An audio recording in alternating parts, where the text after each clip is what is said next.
A Cobb é a casa genética de frango de corte mais antiga do mundo. Estamos sempre aliados à inovação e com nossos especialistas criamos este podcast para tratar de temas da cadeia avícola. Está começando o Cobbcast, o podcast da cadeia avícola.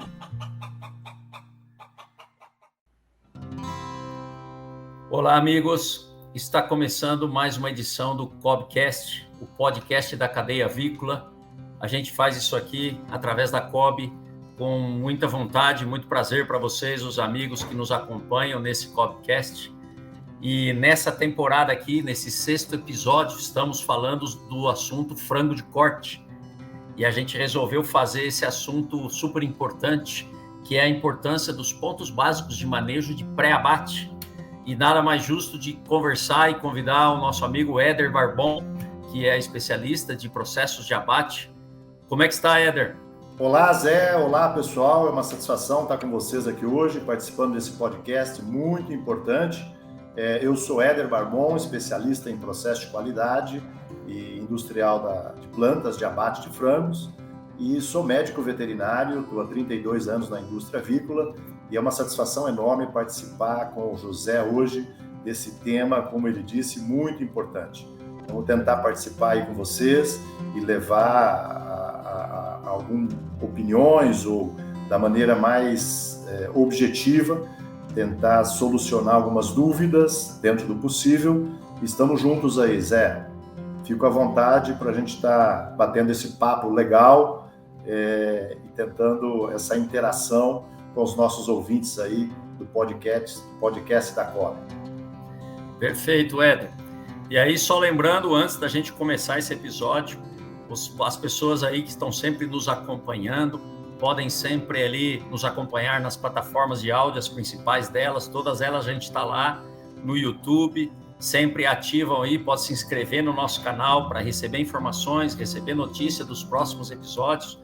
E as pessoas aí que estão sempre nos acompanhando nesse podcast, tem sempre as oportunidades de nos ouvir, de nos enxergar aí através dessas plataformas. E aí vamos começar esse episódio então, Éder. Vou explorar você aqui, a sua experiência nesse assunto que a gente definiu falar nessa temporada falando de frango de corte. Então vamos falar alguns pontos importantes, conversar um pouquinho sobre o manejo pré-abate, né? Super importante nesse 6º episódio, nessa 6ª edição do Cobbcast, a gente falar desse assunto, principalmente porque a gente cria um frango ali 35, 40 e poucos dias de vida, totalmente dedicado ao manejo da última semana, e aí a gente pode ser que a gente erre ali nos últimos momentos, nas últimas horas da vida desse frango, né?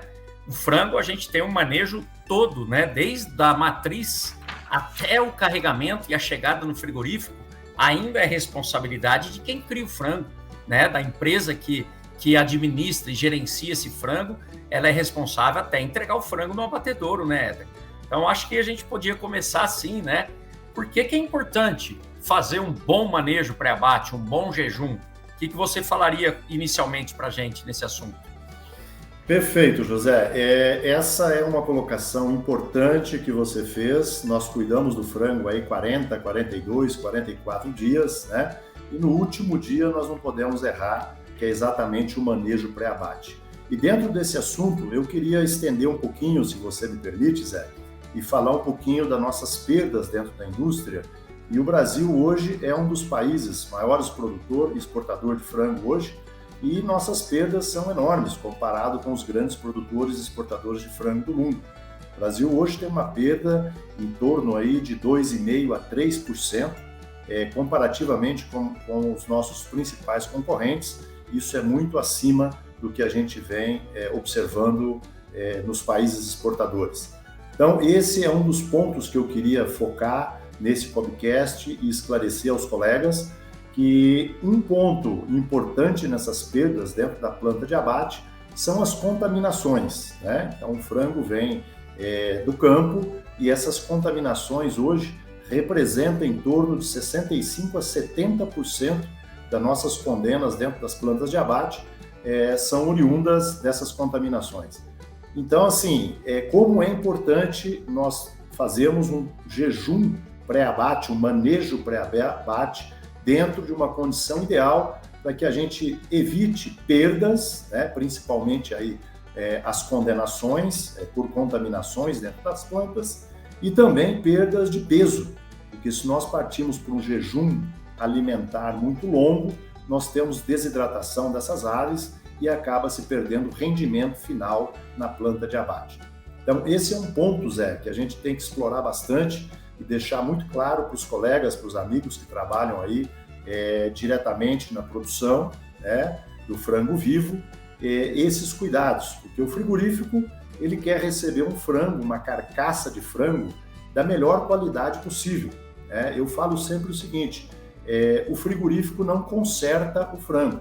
Se o frango vier com problema, o que a planta de abate faz é aumentar o problema dessas aves e acabar aumentando as perdas. Então, receber um frango, uma carcaça de boa qualidade, com jejum pré-abate dentro do preconizado, com poucas arranhões na pele, com boa qualidade de pele, que a gente tem visto bastante problemas de pele chegando nas plantas de abate, né? As dermatoses, as dermatites, os arranhões, e isso também tem contribuído no aumento de condenações e o aumento de perda dentro das plantas. Então, especificamente no jejum, Zé, o que a gente pode comentar, né? Nós temos acompanhado os colegas aí a campo e observado aí muitas oportunidades, principalmente quando a gente vai fazer o preparo dessas aves. Então, marca-se o carregamento, né? Marca-se o dia do carregamento, os caminhões, a turma de abate, avisa-se o integrado, qual é o dia, que horário vai se começar, e dentro disso o técnico faz uma orientação quanto ao horário de retirada da alimentação e de retirada da água após a retirada do alimento. E isso é fundamental, porque em muitas granjas que nós acompanhamos, estes horários eles são cumpridos, devidamente cumpridos. E a gente chega a um jejum pré-abate dentro do preconizado. E onde normalmente a gente tem uma dificuldade em cumprir esses horários, né? E o manejo, especialmente o incentivo das aves a tomarem água após o corte da ração, ele é prejudicado quando essas aves não tomam água dentro das condições ideais, aí de 4 a 6 horas de água após o corte da ração. Por que é tão importante, e eu queria ratificar isso, um ponto muito importante, porque se a ave não bebe água, José, e você é o especialista de frango de corte aqui, pode nos ajudar com isso, se a ave não bebe água, automaticamente ela não come, ela deixa de comer e a digestão também fica prejudicada. Então, esse é um ponto que eu queria, inclusive, ouvir você como especialista de frangos, e pode contribuir com essa nossa preconização, o que nós temos visto. Se nós temos, principalmente em climas frios, como é o sul do Brasil, né, essas aves, depois que nós cortamos a ração, se elas não bebem água, normalmente elas deitam, né, e se você não faz um manejo para que elas levantem e vá ao bebedouro, nós temos aves, muitas aves com desuniformidade de jejum pré-abate. E o que é essa desuniformidade? Muitas aves chegam no frigorífico ainda com o intestino cheio e muitas aves chegam com intestinos vazios, especialmente aquelas que tomaram água mais próximo ao carregamento.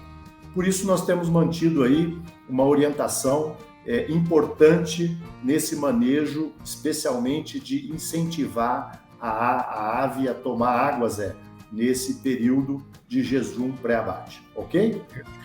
Perfeito, Éder. É bem um contrassenso que a gente tem que fazer aqui, né? Eu anotei a hora que você falou, 70% das condenações vêm de contaminações da carcaça pelo conteúdo, né, que essa ave ingeriu nos dias ou nas horas antecessoras à chegada no abatedor. E o nosso manejo da última semana, a gente está lá fazendo toda a ventilação, toda a refrigeração desse galpão, né, Éder? Estimulando que essa ave coma, que essa ave beba. E ela está bebendo e comendo. Nós estamos falando aí de 180, 200 gramas de alimento, né? Horas antes de ser carregado. nós estamos falando de 2 vezes mais água do que a quantidade de alimento. Ou seja, nós estamos falando em quase meio litro de água.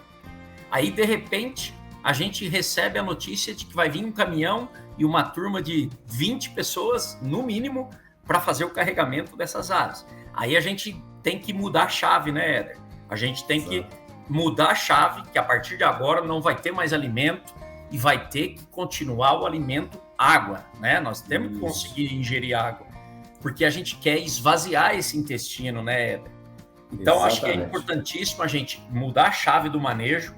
Talvez, na parte ambiental, né, a gente tem que esquentar um pouquinho essa granja para estimular esse frango que não tem mais alimento, que simplesmente vai ser carregado e vai viajar para o abatedouro. Nós temos que estimular esse frango a levantar. Então, exatamente, Zé. O Éder, como que a gente faria isso? Qual que é o procedimento? Quantas horas de jejum e o que fazer ali nesse manejo de pré-abate, nessas horas antecessoras?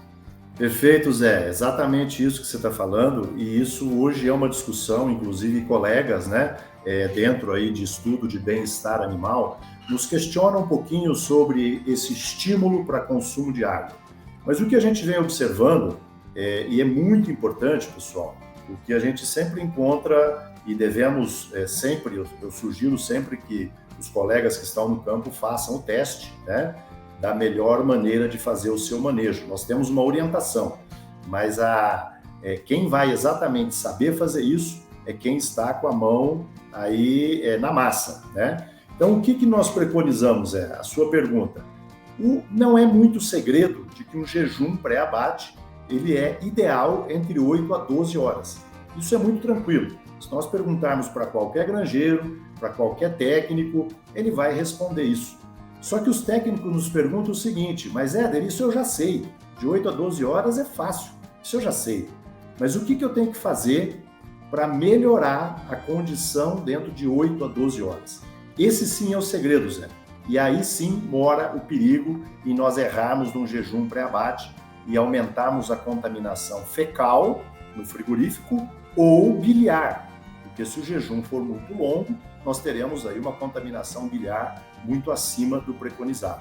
Então, exatamente esse é o ponto que eu queria me ater nesse momento, e a sua pergunta é muito importante, Zé, o que fazer para que as aves tenham um jejum ideal.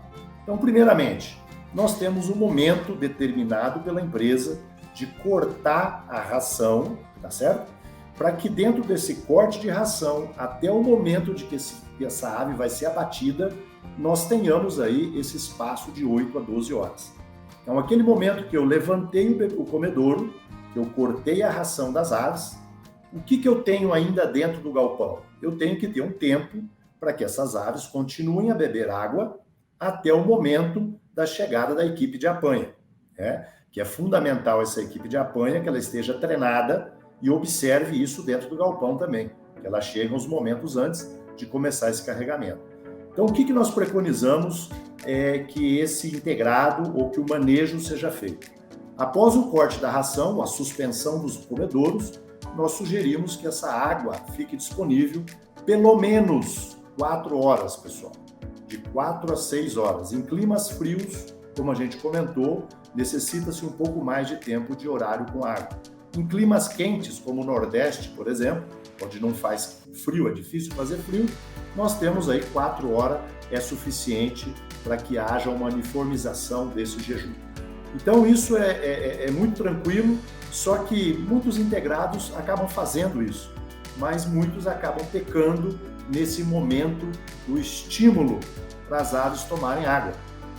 Alguns profissionais preconizam que essas aves fiquem deitadas, mas a nossa experiência, Zé, e isso é muito prático e é fácil de fazer, é que estimulando as aves, como você comentou, principalmente com o aquecimento desse galpão, né? A cada 30 minutos a gente aquecer, desligar aí 2, 3, 4 exaustores, né?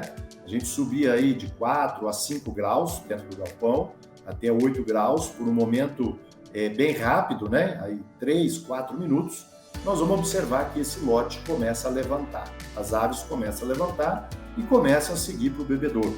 Então, isso nós sugerimos que sejam feitos durante aí 4 ou 5 vezes nesse período aí de 4 horas, né?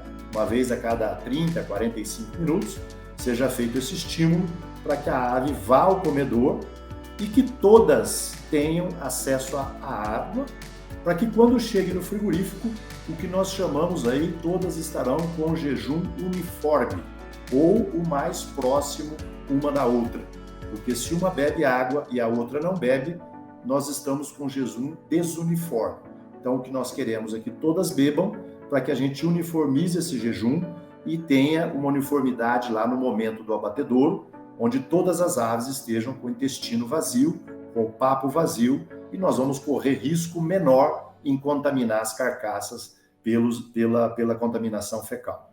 Então esse é um grande ponto, Zé, que eu levanto, e isso tem funcionado muito bem nas grandes integrações aí do Rio Grande do Sul, do Paraná, de Santa Catarina, Minas Gerais, São Paulo e também o Nordeste, que o estímulo, apesar de ser menor, mas com o estímulo também se melhora bastante aí o jejum, a limpeza intestinal pré-abate. Então isso é que a gente preconiza e é isso que a gente tem funcionado. E é uma coisa interessante, Zé, porque todas as plantas que eu visito, a reclamação normalmente de contaminação é no período da manhã, tá? E é o período em que essas aves foram carregadas durante a noite ou a madrugada. Então é muito interessante, todas as plantas, pessoal, sem exceção, têm reclamação de maior percentual de contaminação no turno da manhã, porque é exatamente o turno que é carregado na madrugada. Ou seja, a importância de estar acompanhando e também as madrugadas frias, né? Como eu comentei, especialmente aí no sul do Brasil, onde a ave realmente não levanta para tomar água. E Zé, e tem mais uma coisa, não é só a contaminação. Pessoal, outra coisa importante, se a ave não toma água, se você começa a passar das 12 horas, de 8, 10, 11, 12, você começa a desidratar essas aves.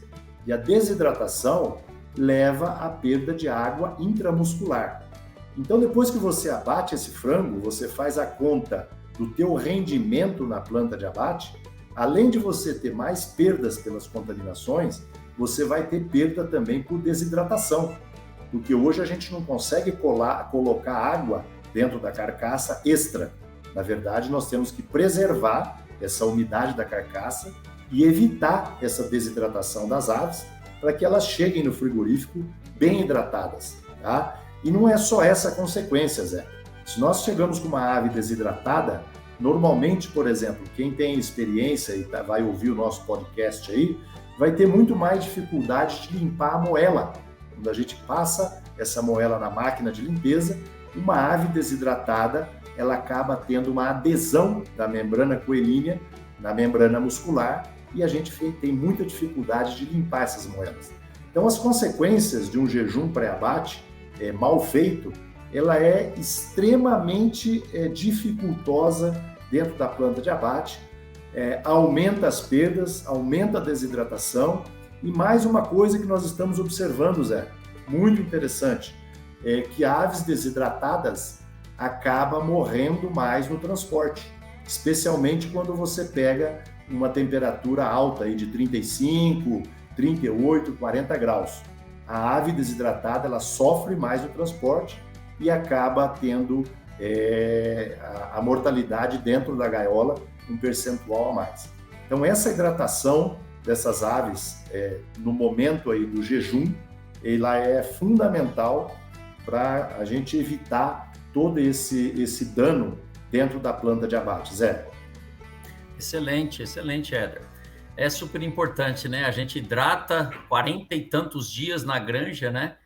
E a gente, se fizer um manejo um pouquinho diferente do que tu falou aí, a gente pode desidratar em 8 horas, em 10 horas, né? Então eu anotei aqui de 8 a 12 horas, que é o que você sempre fala de um bom jejum. E realmente, Éder, eu já fiz visita contigo, já fui da granja até o abatedouro, é super importante fazer essa quantidade certa de horas. Eu acho que tem diferença entre macho e fêmea aí, mas estando perto das 6 horas de jejum até as 8, macho e fêmea, já estaria bem sanado, né? O conceito de jejum. Eu gosto muito da gente contar sobre esse assunto, falando em ambiência, né? A gente está ali com o frango na última semana, com 7, 8, 9 exaustores, 10 exaustores travados, ligados, porque está quente dentro da granja, mesmo na madrugada, né, Éder?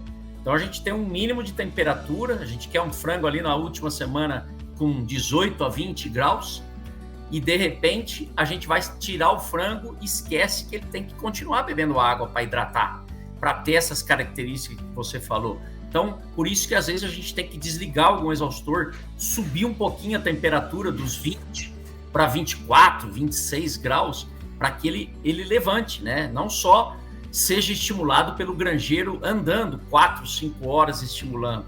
Não, ele pode ajudar esse frango a levantar para beber água, desligando alguns exaustores, desligando o ventilador, se for uma granja convencional, e estimular ele, né, Éder, a fazer o jejum correto.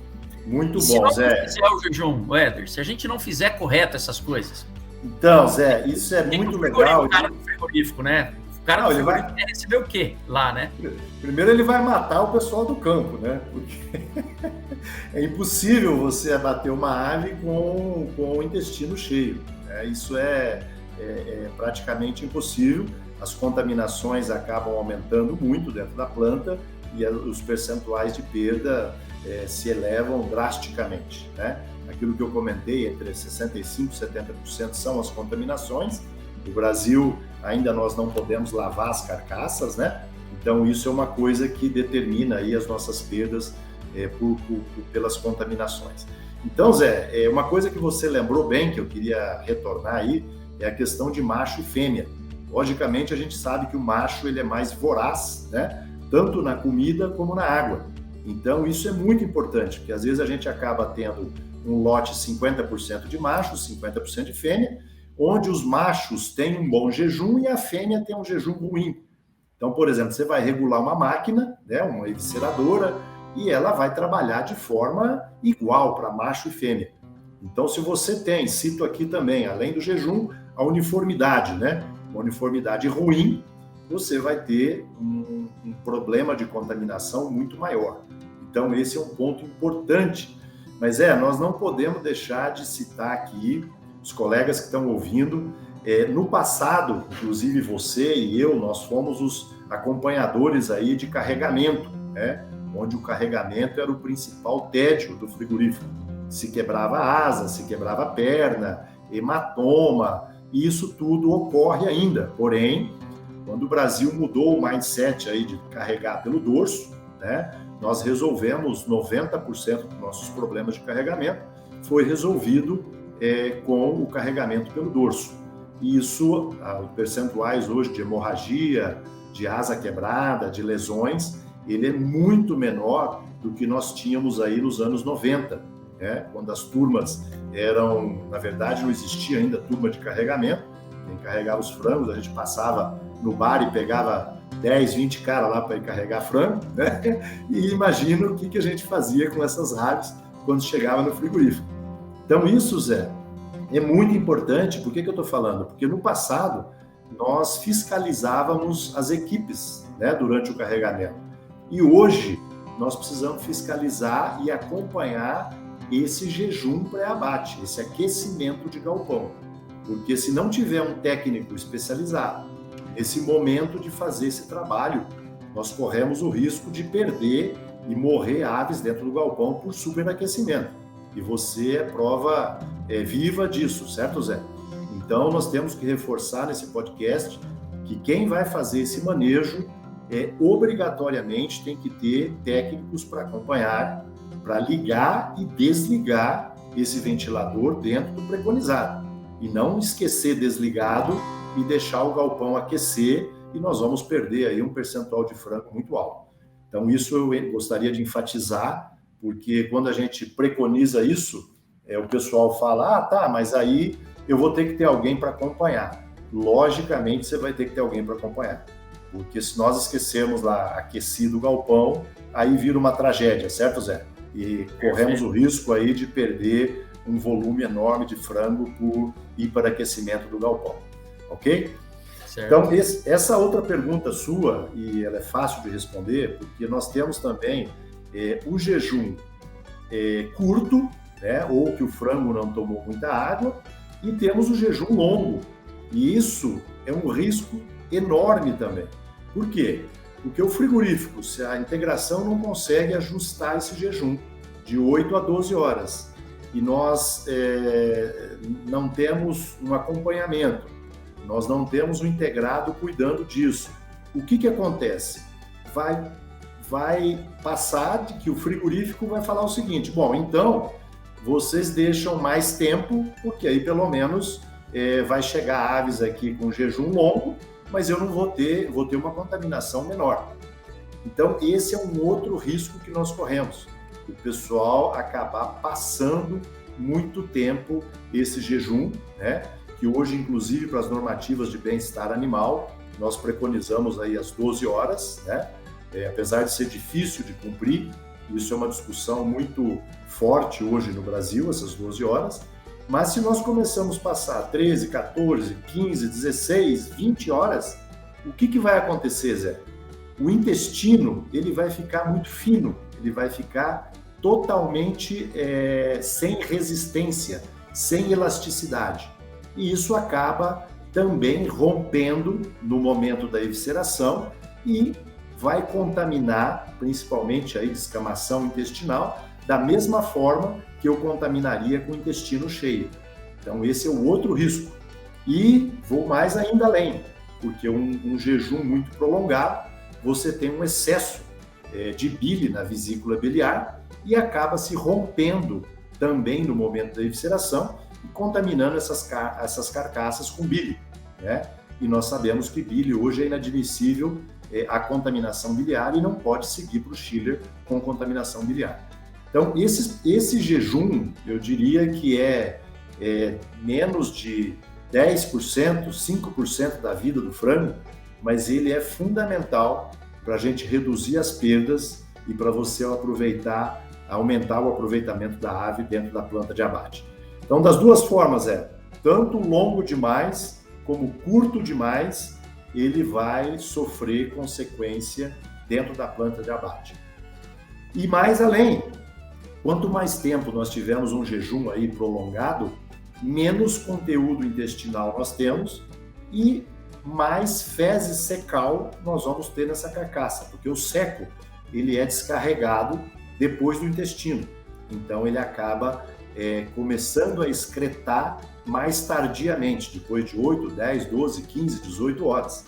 Então, ou seja, nós não contaminamos a carcaça com fezes intestinal, mas nós vamos contaminá-la com fezes secal, que é um risco enorme, porque no seco nós temos aí um acúmulo muito grande de bactérias, né? E quando a gente começa essa excreção secal ou um rompimento do seco no momento da evisceração, você vai aumentar a quantidade de bactéria presente nessas carcaças. Não só a contaminação com as fezes secais, mas também a contaminação aí bacteriana acaba aumentando.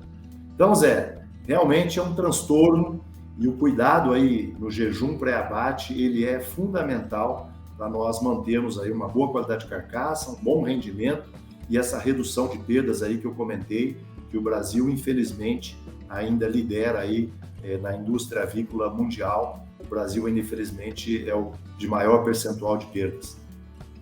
Perfeito. Perfeito, Herder. Acho que passamos por todos os assuntos pertinentes relacionados ao tema. Acho que foi bastante completo, né? Todas as respostas que desses aí, a importância da gente fazer o trabalho finalizando o carregamento desse frango, né? Então é importantíssimo ter esse jejum adequado, né? Pelo resumo aqui. E só queremos agradecer aí a sua participação, né, Herder?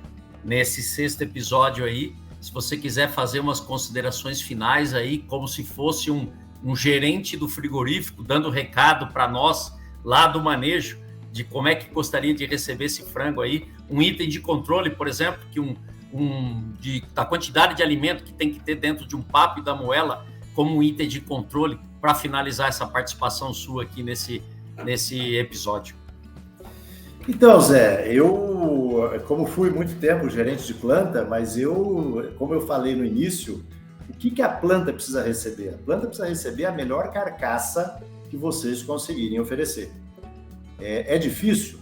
Não é fácil, mas eu diria que hoje o Brasil evoluiu muito. Nos anos 90, nós tínhamos N problemas que hoje nós não temos mais.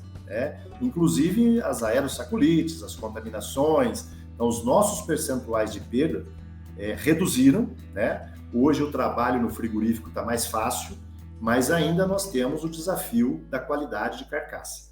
E isso não é só no Brasil, isso é no mundo todo. A gente vem observando na América Latina esse movimento também, né? E receber uma carcaça íntegra, com pele íntegra, sem problemas aí das contaminações, das artrites, das aerossaculites, ou seja, um frango saudável, né? Que nós não precisamos retirar ele durante o processo de abate, é fundamental para um bom rendimento e para um ganho de rendimento na planta. Então, e uma coisa que eu sempre digo, Zé, vocês demoram no campo um dia para ganhar 70, 80 gramas, que é o GPD hoje normal aí, na integração entre 60 e 80 gramas. Nós, para perdermos 80 gramas na planta, é só um piscar de olho, né? E são quem abate, frigoríficos que abate aí 300, 400, 500, 600 mil frangos por dia. Se nós considerarmos 100 gramas por frango, isso é um volume enorme de dinheiro. É uma concorrência, às vezes, desleal, né? Entre as empresas que têm 1% a mais de rendimento e uma empresa que tem 1% a menos. Então, é uma competitividade que a gente está envolvido em ajudar os técnicos, né, a melhorar a qualidade dessa carcaça e receber uma carcaça de boa qualidade na planta de abate. E Zé, de novo, fica muito atento com os problemas de pele, tá? Que é o que tem aumentado bastante no Brasil e a gente tem recebido aí nas plantas muito problema de pele e isso acaba tendo que ser retirado, né? E cada retirada dessa a gente acaba perdendo rendimento.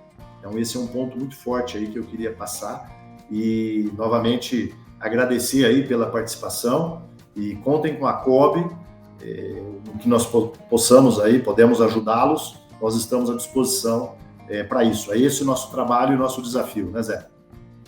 Muito obrigado, Perfeito, viu, pela oportunidade. Muito obrigado. A gente ficaria aqui horas e horas conversando num assunto super importante. Só te agradecer aqui essa participação e agradecer a todos os amigos ouvintes aqui do Cobcast que nos acompanham. Vocês podem aí nos acompanhar em todas as plataformas, podem enviar ideias. Essa é uma oportunidade da gente trocar ideias, fazer discussões boas. Vocês podem comentar, mandar perguntas para a gente através das redes ali.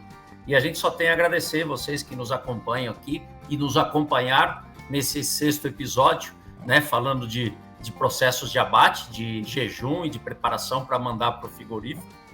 Próximo episódio, eu vou estar conversando com o Vitor Hugo, nós vamos falar um pouquinho de nutrição, redução de custo na nutrição do frango de corte. E a gente aqui se despede agradecendo a todos os ouvintes, né? E que possam também buscar lá todos os Cobcasts que a gente já gravou. A gente já fez uma temporada de matriz, já fez uma temporada de incubação. E essa é a temporada de frango de corte. Vocês podem voltar lá e nos acompanhar em todos esses episódios que a gente faz com bastante vontade aqui para vocês. Até breve, pessoal. Ô Zé, antes de encerrar o até breve, eu queria fazer uma pergunta para você como especialista em técnica de frango. Tá certo? Sim. Nós temos visto chegar na planta de abate, e eu falei bastante aqui em dermatose, problema de pele, e o pessoal tem comentado muito na questão de empenamento, aves que empenam antes, que empenam depois. Como é que você tem visto isso no campo e como é que isso poderia ser melhorado? O que nós precisamos fazer para receber uma qualidade de pele melhor no frigorífico? E essa questão aí do empenamento, qual a diferença de uma ave empenar primeiro, empenar depois, que isso tem impactado na qualidade de pele, Zé? Claro, Éder. Acho que a gente tem diferenças aí entre empenamento de macho e fêmea, normal de um macho empenar mais atrasado, né? A fêmea empena mais rápido. A gente tem diferenças de linhas genéticas, né? Tem linhas genéticas que empenam mais rápido. A Cobb tem uma vantagem extra de empenar mais rápido do que as outras linhas das concorrências, né? Nosso papel lá na avicultura, no manejo do frango, é fazer a nutrição adequada, dar a sanidade adequada, o manejo adequado, para que esse empenamento seja satisfatório e não cause os problemas lá para o frigorífico, né, Ed? Acho que é isso que a gente tem que fazer. Perfeito. Só agradecer a todo mundo, né? E além de também esse risco, talvez, frango por metro quadrado, né, Zé? Quilograma por metro quadrado, talvez isso seja um ponto. Claro. A gente não quer encher mais do que 40, 42, máximo, quilos por metro quadrado, porque senão vai aumentar consideravelmente os problemas de pele que possam advir disso, né? Então, acho que beleza, é isso que a gente Zé. tem que tomar em conta. Muito obrigado, Zé. Um abração. Foi uma satisfação participar com vocês aí. Obrigado, Éder. Obrigado a todos os amigos aqui do Cobbcast. Até breve. A água é importante para os frangos de corte alcançarem a liberdade da sede, fornecendo água limpa e fresca aos frangos, evitar o estresse das aves, fornecendo água facilmente disponível, fluxo e densidade corretos e acessível, altura correta do bebedouro, evitar desconforto térmico ao ter água fresca disponível para as aves para que possam se refrescar bebendo ou pelos efeitos das células frias, evaporativo, e promover boa saúde e desempenho com abastecimento de água limpa. Como regra geral, as aves devem sempre ter que se levantar levemente para alcançar o niple e nunca precisar baixar a cabeça para acionar o pino do bebedouro. E as aves nunca devem pular para alcançar a água. Eles devem ser capazes de beber confortavelmente com os pés no chão.